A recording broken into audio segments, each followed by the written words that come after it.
Bonjour à tous, bienvenue sur ma chaîne La Minute Imo.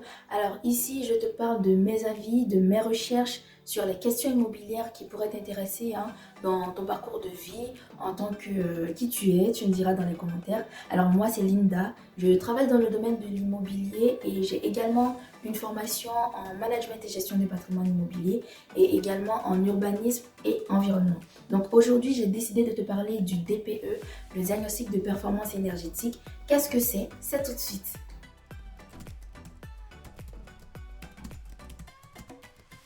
Le DPE, il faut savoir que c'est un document obligatoire dans les transactions immobilières, que ce soit la vente ou la location. C'est-à-dire si vous êtes locataire, vous êtes futur locataire et que vous voulez entrer en location, le bailleur il a l'obligation de vous transmettre ce document. Et également si vous voulez acquérir un logement, le propriétaire ou le notaire ou l'agent immobilier a l'obligation également de vous le fournir. Il vous permet de déterminer la consommation énergétique d'un logement ou de tout un bâtiment, de tout un immeuble, et il vous permet également dans le même temps de déterminer le taux d'émission de gaz à effet de serre de ce logement. Le 1er juillet 2021, il y a eu une grande réforme sur le DPE au niveau de sa portée juridique et également au niveau de son contenu.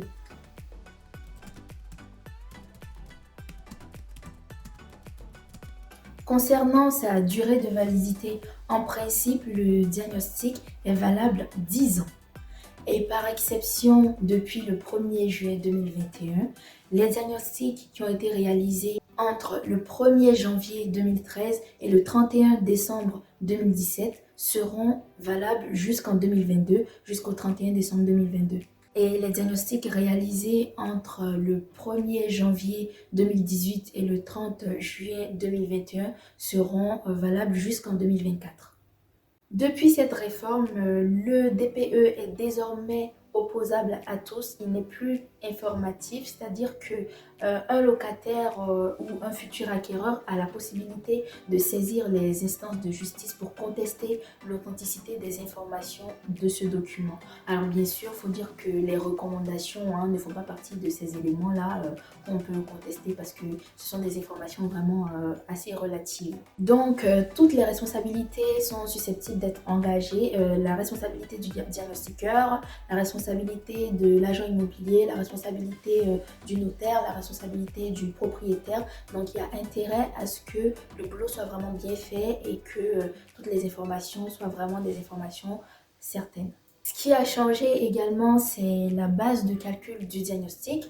Avant, le diagnostiqueur ne demandait que, enfin pas que, il demandait les factures énergétiques des 3 dernières années et maintenant sont désormais pris en compte pour le calcul. La nature des revêtements de façade, du chauffage, est-ce que vous avez du chauffage individuel? Est-ce que vous avez du chauffage gaz? Est-ce que vous avez du chauffage électrique? Quel est le type de revêtement de sol que vous avez?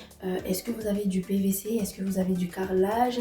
Quel est le type de menuiserie que vous avez? Est-ce que vous avez du simple vitrage? Est-ce que vous avez du dos vitrage? Quelle est la nature de la ventilation? Quelle est la nature des énergies telles que les ampoules? Voilà, et j'en passe. Il y a vraiment beaucoup d'éléments qui sont pris en compte pour la base de calcul de ce DPE. Dans cette même lancée, le diagnostic est beaucoup plus sévère parce que dans la détermination de la note énergétique la plus adaptée, c'est vraiment la note la plus sévère qui est retenue. Alors c'est une manière, je pense pour l'État, d'inciter les propriétaires à faire des travaux pour rendre le logement moins énergivore. L'avantage qu'on pourrait noter de ce document, c'est qu'il est beaucoup plus lisible, les informations sont accessibles à la compréhension. Alors, il te donne une cartographie de tous les corps d'État et du taux de déperdition thermique de tous les corps d'État, le mur, la menuiserie, etc. Il te donne également une évaluation financière des dépenses que pourrait te coûter le logement.